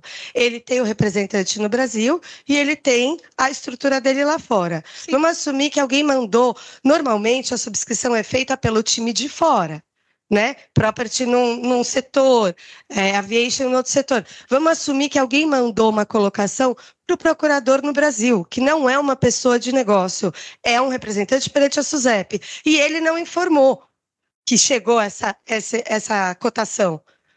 Passou os 20 dias, está no colo. A gente tem o exemplo do Lloyds. O Lloyds representa quantos sindicatos no Brasil? Tem um procurador aqui. Será que a SUSEP vai entender que o procurador recebendo uma cotação que era para um sindicato, acabou não fazendo repasse, vai ficar? Essa é a preocupação, é a aceitação tácita dos 20 dias, entendeu? E os canais, então, do lado do ressegurador, qual é a nossa recomendação? Hoje a gente ainda não sabe desde quando começa a contar esses 20 dias, então a gente não tem ainda a linha do tempo da colocação, para a gente poder recomendar completamente como mitigar esses riscos, mas a gente já está avisando a todos eles. Construam seus canais de comunicação, publiquem quais são para os corretores, para as cedentes, adequadamente por onde que elas têm que fazer proposta, para não cair nesse cenário de ficar um e-mail esquecido como oferta e esse risco acabar no colo deles sem eles nem terem avaliado. Imagina, tem ressegurador que não tem autorização plena para trabalhar com todos os ramos. Então, você imagina chegar lá, um local que tem que receber a oferta preferencial do mercado inteiro. A gente tem local hoje que eles negam. Muitos deles nem se manifestam. Hoje eu não preciso negar. Esse é que é o ponto. Eu não preciso. Então, essa é a preocupação. Eu vou ter que ter mais controles internos, seja como eventual, admitido ou local, para poder operar no Brasil. Essa é a preocupação. o cenário que você descreve é preocupante, mas eu já tenho hoje mecanismos dentro dos tratados para tratar com os riscos indesejados, né? A parametrização, provavelmente se a seguradora não é negligente, não trabalha bem, não vai ter o seu contrato renovado. Então, assim, existem mecanismos contratuais para eu blindar o ressegurador desse tipo de coisa. O que é novo aqui é essa colocação, porque aí, desde a largada, eu não vou saber que esse risco está comigo, entendeu? É muito complicado essa aceitação tácita. O mercado, eu acho que é o ponto mais sensível para os resseguradores, essa questão da aceitação tácita. Aqui, eu posso seguir? Tudo certo?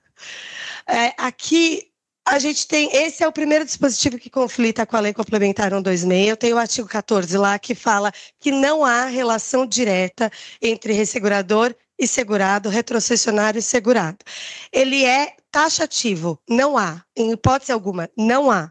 Então, o que a gente, como operador do direito, vamos dizer assim, como advogado, quando o ressegurador é incluído no polo passivo de uma demanda do segurado, a gente tem êxito em tirar ele do polo passivo com base nesse artigo 14. Tem boa jurisprudência sedimentada hoje para isso, boas decisões do STJ. Aí vem um artigo que trata da mesma coisa e fala, salvo disposição em contrário. Não há relação direta. Se você é juiz, o que você vai fazer? Me dá o contrato para ler. Eu não vou tirar ele de cara. Quero ler o que está escrito no contrato, porque eu quero ver se o contrato estabelece ou não essa relação direta. E aí a gente vai mais além. O que é estabelecer a relação direta? É uma cláusula de controle de sinistro? É uma cláusula de cut-through, né, que a gente fala de pagamento direto? É um mero follow the fort? O que é que vai estabelecer esse relacionamento? O que é esse salvo em contrário? Então, assim, criou um cenário precário, sendo que o artigo 14 ainda está em vigor. Então, assim, a gente ainda tem esse imbróglio que eles vão conviver. Exato, Júlio. Qual é o nível de participação do ressegurador na regulação de sinistro que pode ser interpretado como uma relação direta? Então, a gente criou uma segurança jurídica que a gente tinha, que nunca foi um problema, acabou de ser maculada aqui por um artigo que vai ter que conviver com o outro, né? Então, o que a gente tem recomendado? Vamos tentar sanar na redação contratual. Se ele vai lá olhar se é o salvo à disposição em contrário dentro do contrato de resseguro, vamos ressaltar que prevalece o artigo 14, que não há, as partes concordam que não há relação direta. Então, essa é a recomendação, para vocês verem que vai ter que ter revisão dos slips, né? Aqui, o cut-through, que é o pagamento direto, ele também já é tratado na 126, mas lá na 126, a gente tem variações. Ele fala, olha, é válido o pagamento direto pela resseguradora em caso de insolvência da cedente, no resseguro facultativo, nos contratos, se houver cláusula contratual dispondo. Então, eu tenho umas condicionantes de interpretação. Aqui é nu e cru. Ficou insolvente, pode pagar diretamente. Aqui, você lê esse dispositivo, não exige cláusula contratual, não diferencia facultativo de tratado, uma não revoga a outra. Então, mais uma vez, a importância do contrato ser muito claro nesse aspecto, tá? Pode passar. Aqui, essa é uma grande discussão que a gente está vendo no mercado de resseguro e que afeta muito vocês. Essa regra aqui é só para o facultativo. Qual a intenção da norma? Diminuir cada vez mais a ponte entre segurado e ressegurador. Então, o que ele fala nesse dispositivo, artigo 62? A cedente tem que informar judicial ou extrajudicialmente o ressegurador quando ela for citada numa demanda na apólice original. Então, assim, a gente tem aviso de sinistro, uma cláusula de resseguro, às vezes tem threshold, né? Fala, olha, você precisa me avisar o sinistro acima de 100 milhões, 500 mil, enfim. Aqui ele está obrigando a avisar qualquer demanda. Então, as cedentes, as seguradoras vão precisar ter controle interno na área de sinistro para fazer esses avisos e cumprir com a regra, né? A boa notícia é que em algum lugar eu tenho aqui, salvo disposição contratual em contrário.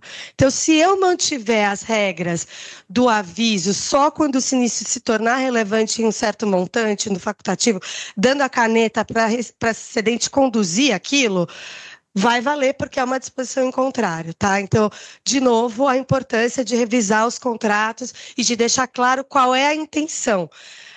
O ressegurador quer receber aviso de tudo. Então, esse é o interesse da cedente. Vocês querem... Então, é que no facultativo não tem, né, muito.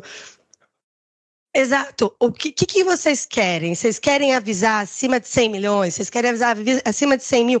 Qual é a relação desse facultativo que faz sentido? Vamos colocar no contrato para não cair nessa regra geral aqui, tá? Pode passar, por favor.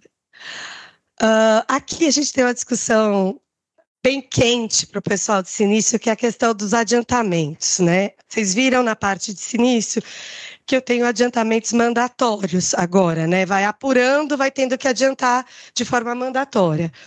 O que esse dispositivo está me falando? As prestações de resseguro adiantadas à seguradora, a fim de provê-la para o cumprimento do contrato de seguro, deverão ser imediatamente utilizadas para adiantamento ou pagamento da indenização. A cedente não vai poder ficar com esse dinheiro na conta.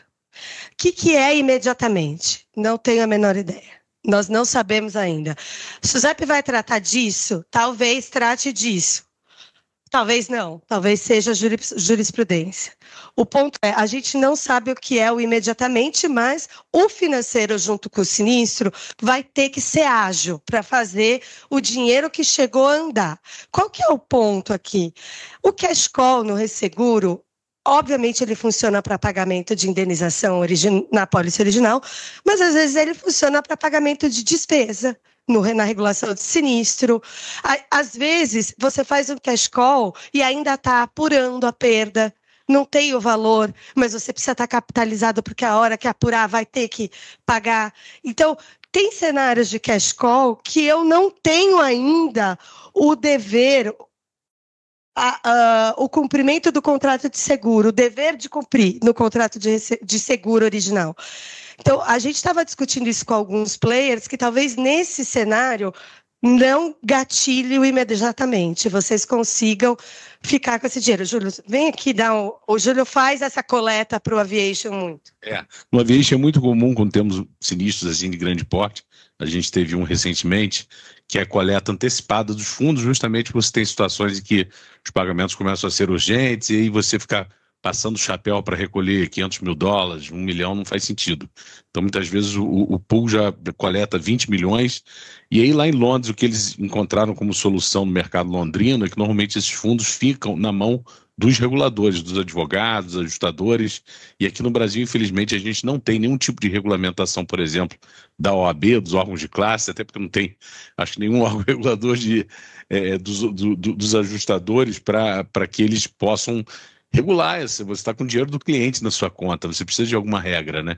Mas isso lá em Londres é muito comum, então o nosso escritório costuma ficar com o dinheiro do mercado a 100%, então pelo menos com o que a gente chama de overseas market, né, que é o mercado não brasileiro, mercado internacional, e então não vai deflagrar essa obrigação de imediatamente a seguradora ou o corretor, porque eu acho que a grande intenção desse dispositivo é justamente que o corretor ou o segurador local não sente no dinheiro, né, que é a grande expressão que a gente usa, e faça mau uso desse dinheiro, ou use esse dinheiro para algum outro fim que não a liquidação do sinistro. Então, no aero já existe um mecanismo muito já azeitado para que isso aconteça, o que não é tão comum em outros ramos, né?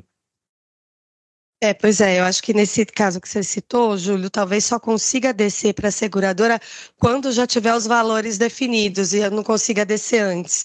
Então, assim, é um ponto e tem nuances, né? A gente acabou olhando, eu e o Dinheiro, um slip de resseguro que tinha os dois cenários do cash call. O cash call para o pagamento, quando já tem obrigação, e o cash call sem, né, que é para despesa, que é, enfim, quando você realmente precisa se capitalizar para tocar aquela regulação. Então, é importante trazer qual é o impacto. A gente lê imediatamente, claro, eu pago. Não, tem um impacto enorme lá na cláusula de resseguro e tal. Então, é importante a gente conseguir enxergar aí as discussões. E essa é uma outra discussão que é uma cláusula muito benéfica para a cedente. A gente sabe que os slips, eles são sucintos, né? Eles vêm com aquelas cláusulas já do mercado internacional, então não há, muitas vezes, muito detalhes sobre o que está coberto, o que está excluído. O pessoal de sinistro enfrenta muita discussão quando tem que recuperar despesa de sinistro, está coberto, não está, tem cláusula lá e não está. Então, assim, o que a lei está me falando agora? Salvo disposição em contrário, o resseguro abrangerá a totalidade do interesse ressegurado. E aí ele começa a citar, incluindo o interesse da seguradora relacionado à recuperação dos efeitos da mora no cumprimento do contrato de resseguro, multa, juros, o dano material, tudo aquilo que vocês viram que vão agregar a mora no atraso de sinistro, ele já inclui no interesse segurado. Despesas de salvamento e as efetuadas em virtude da regulação e liquidação de sinistros. Isso aqui vai ser a regra geral. É possível dispor de outra forma. Então, os resseguradores vão ter que aqui se debruçar. Qual é a grande pergunta aqui? Quando eu falo a totalidade desse interesse ressegurado, eu estou sujeito ao limite ou não? Ou eu já está funcionando na lei uma regra geral de obrigação extracontratual, daquelas cláusulas de XPL. Então, assim, não sabemos. Tem gente que interpreta isso como sim, e tem gente que interpreta que não. Olha, o interesse ressegurado é tudo isso, se não falar nada, é sujeito ao limite estabelecido no contrato. Então, isso aqui vai dar um pano para a manga na nossa interpretação.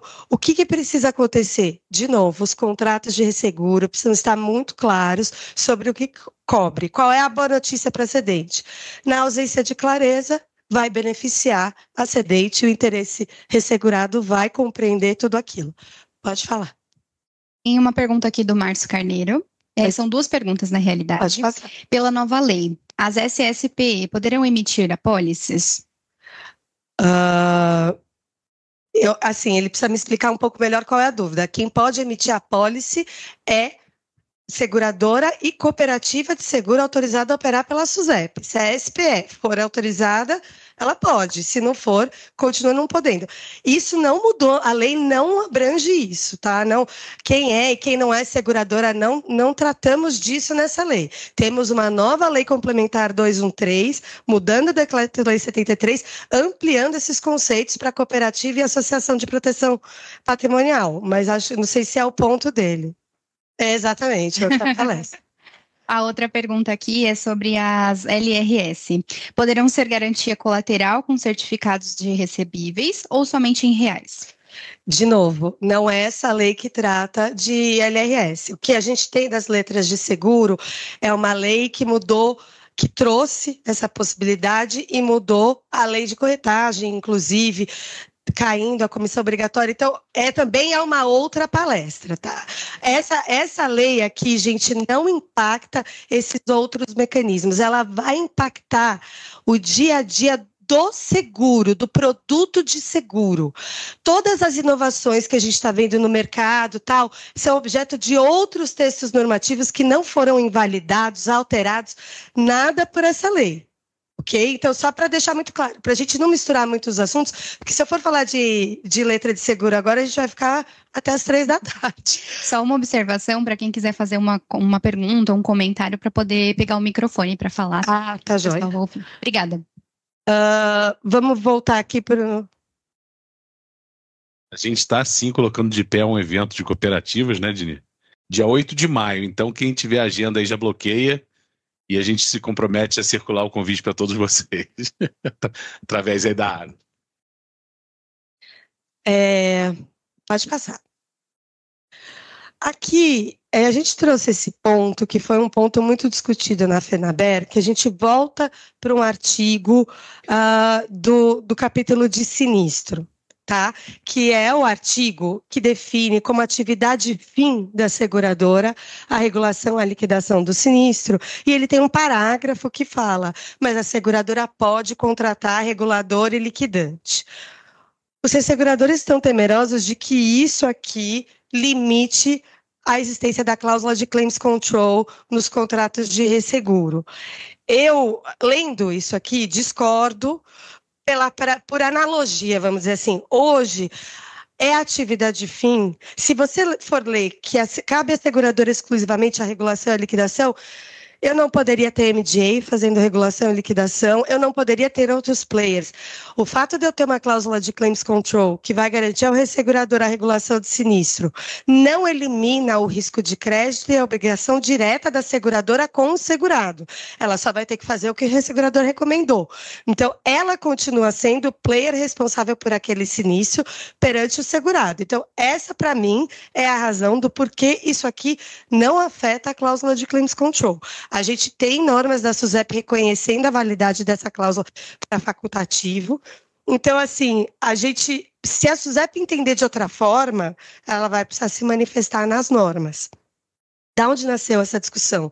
A SUSEP, ano passado, fez uma pesquisa de mercado, indagando as seguradoras, quem tem claims control, como é que é, quem tem claims cooperation, funciona bem, funciona mal, e gerou um certo barulho isso no mercado. A reação das seguradoras foi positiva, porque a gente vê essas cláusulas em riscos extremamente complexos, que até por isso que se tem resseguro, porque a seguradora não tem capacidade técnica de lidar com aquilo e com aquela perda, precisa do ressegurador. Então, é uma parceria, não é uma imposição, né? Na maioria das vezes. Obviamente que a gente tem cenários e cenários, mas é uma cláusula bem recebida no mercado brasileiro e a SUSEP se surpreendeu com esse resultado dessa pesquisa. Então, assim, foi daí que saiu, só para trazer para vocês, como a gente rodou muito conversando sobre essa lei, a ideia é trazer todos os pontos aí que a gente viu o mercado comentar. Pode passar. Aqui, a gente tem, eu não sei se isso faz muita diferença para a prática de vocês, talvez mais para os corretores, que é a questão da contratação de seguro no exterior. A gente tem todo um arcabouço definido na Lei Complementar 126, de possibilidade de contratação de seguro no exterior para alguns cenários, quando o segurado está no exterior, nos cenários em que é autorizado por lei, por exemplo, o seguro marítimo, nos cenários em que eu não tenho a capacidade no Brasil para aquele risco, e aí eu tenho aquelas regras das 5 negativas.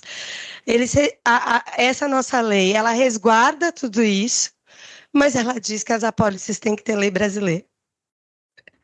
Então, assim, né, gente, a gente não sabe como isso vai operar. Claramente um PNI não vai ter lei brasileira, um seguro marítimo de casco lá fora não vai ter lei brasileira. Então, assim, a gente precisa entender melhor como que o nosso regulador vai esmiuçar isso aqui. Eu vou viajar para o exterior, vou contratar um seguro viagem para quando eu estiver no exterior. Se eu contratar fora, não vai ter lei brasileira. Então, assim, a gente precisa entender melhor como é que isso vai aplicar e qual é o tamanho do estrago, né? A gente ainda não consegue vislumbrar muito. E aí, essas questões também que envolvem questões de arbitragem, né? Vocês viram que tem uma grande discussão também desse dispositivo sobre... Pode passar, eu acho que está no próximo slide, que é a questão das cláusulas arbitrais. A gente tem uma lei de arbitragem hoje que permite a escolha de lei para regular o processo de arbitragem e a escolha de assento da arbitragem, que seria o fórum arbitral. A gente tem uma lei robusta, uma lei de arbitragem que funciona no Brasil hoje, e aí a gente tem essa lei mais específica que restringe os dispositivos da lei de arbitragem para o seguro, tá? Essa restrição que tem na lei, que é o barulho que o mercado inteiro está fazendo, o artigo 129, é para as apólices de seguro, não é para o contrato de resseguro. A gente sabe que não são muitas apólices de seguro que tem cláusula arbitral no Brasil. A gente está falando de apólice de grandes riscos, normalmente um programa mundial que eu preciso refletir o que está no exterior. Então, a dor ficou muito menor, tá? É só no seguro que ele obriga que a arbitragem tenha lei brasileira e seja realizada no Brasil. E mesmo assim, a gente vê uma incompatibilidade com a lei de arbitragem que pode gerar bastante barulho em juízo. Tem associações arbitrais já se movimentando para questionar esse dispositivo como irregular, ilegal, enfim. E aí, ela traz para o resseguro a questão... ainda no seguro, a questão da divulgação obrigatória. É uma ideia muito antiga do mercado de tentar fazer um repositório para ter jurisprudência. Muitas vezes a gente opta pela arbitragem exatamente pelo caráter confidencial do procedimento, né? Então, você vai afundando cada vez mais a viabilidade desse procedimento. Então, essa lei trouxe que a SUSEP vai disciplinar uma dinâmica de divulgação obrigatória das decisões, anonimizando. Todo mundo sabe, você vai ler a decisão, qual é o acidente, todo mundo sabe o que vai ser. Então, a gente também não sabe como é que isso aqui vai seguir, e talvez seja mais um motivo, além do preço, além das dificuldades que já se enfrenta hoje, para as partes cada vez mais escolherem ir pela jurisdição aí dos fóruns e pela dinâmica regular de disputa. Pode passar. Eu só vou terminar aqui, você já passa a pergunta, porque é tudo meio interligado. O foro competente, então, de novo, aqui não tem novidade, é o foro do domicílio do segurado do beneficiário, salvo se eles ajuizarem no foro da seguradora as ações, e aí tem aqui o dispositivo que regulamenta os conflitos na esfera ressecuritária de retrocessão, e a única coisa fala que os conflitos que tratem dos contratos sujeitos a essa lei respondem no foro do domicílio das partes no Brasil. Ressegurador estrangeiro não tem domicílio no Brasil. Então, como é que isso aqui também vai funcionar? Nós não sabemos. Mas sabemos que a maioria dos contratos de resseguro hoje acabam optando por lei brasileira, por arbitragem no Brasil. Então, não nos parece ser uma grande crise isso daqui, exceto por alguns cenários muito peculiares. Pode passar a pergunta. Tá. Sobre a contratação de seguros no exterior, teria alguma aplicação no seguro garantia no caso de aceitação de backing ou fronting? Eu vou passar para a Dinira essa pergunta.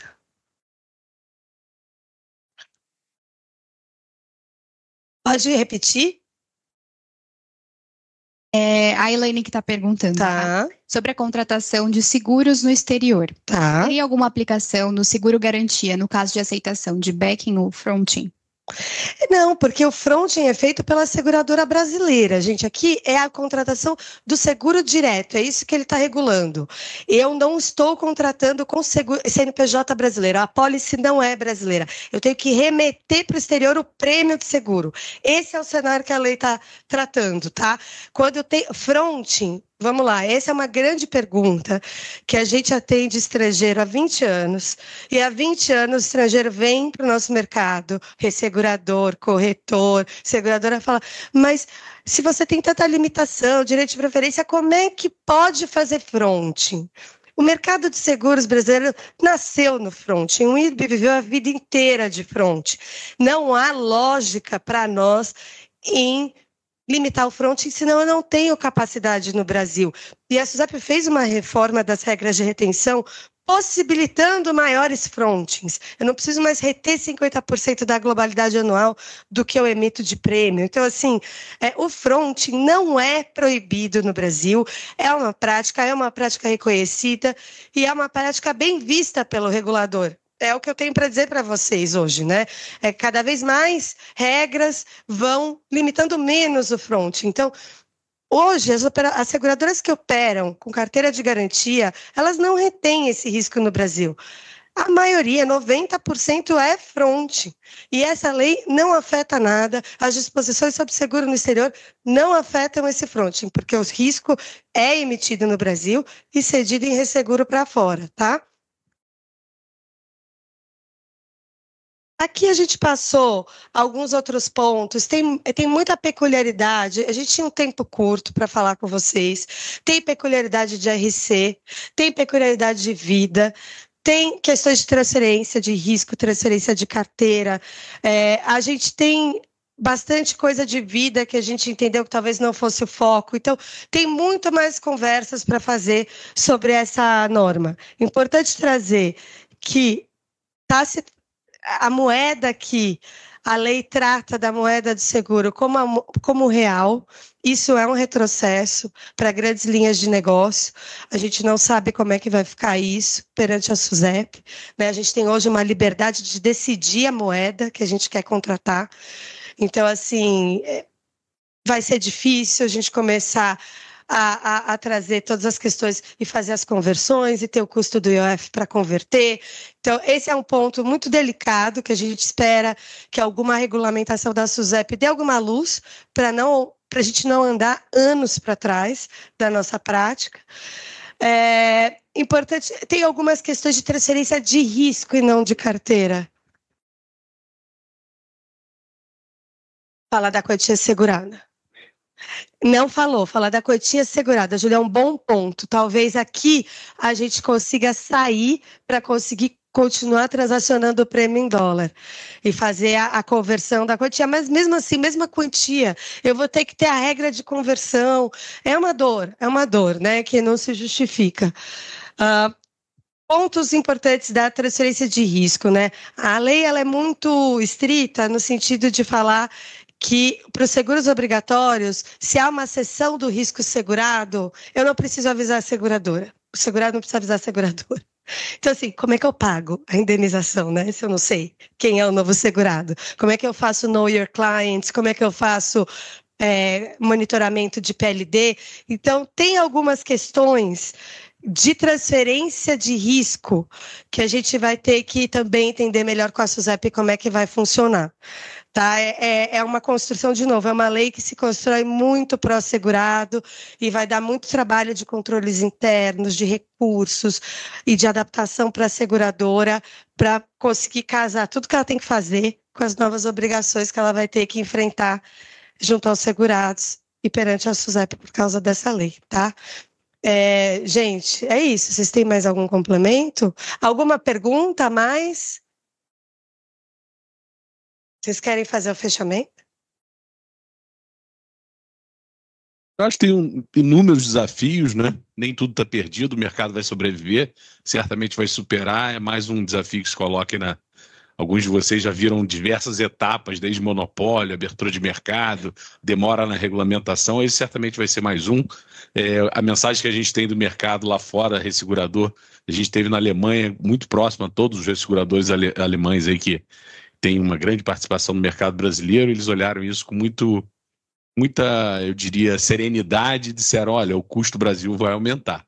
Foi a única certeza que eles tiveram naquele momento, que eles vão precisar ter um olho grande na questão do sistema, né? Acho que todos nós vamos ter que trabalhar muito não só com o departamento jurídico, mas também com o departamento de TI, né? Eles vão ter uma participação enorme aí para certificar de que todos esses dados, esses requerimentos, esses prazos sejam cumpridos. A gente está aí para ajudar, a gente tem trabalhado muito próximo a Asas e outros players do mercado também. Temos feito essas apresentações para todos os nossos clientes e parceiros. Se vocês têm interesse individualmente, eu sei que aqui não temos apenas o time da Asas, mas também temos outros parceiros que têm interesse numa conversa mais específica sobre determinado assunto. A gente naturalmente também está à disposição de vocês. A firma, inclusive, já criou um menu da nova lei para que a gente possa oferecer aos clientes e é esse nosso business, né? E a gente está à disposição de vocês. Mais uma vez, agradecer a todos que estão online, ao Márcio, que fez inúmeras questões. O Márcio é da onde?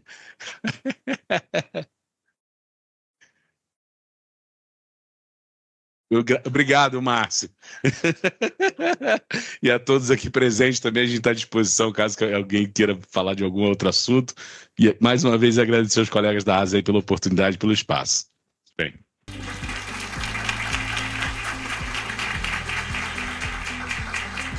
Bom, obrigado aí, Júlio, Júlia, Dinir, Carolina.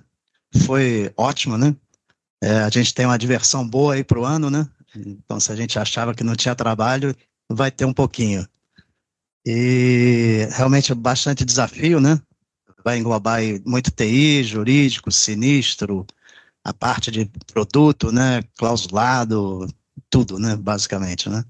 E é isso, vamos para essa diversão aí. Obrigado a todo mundo, foi ótima a participação de todo mundo, obrigado a todo mundo do chat e vamos aí para esse desafio. Obrigado, tchau, tchau.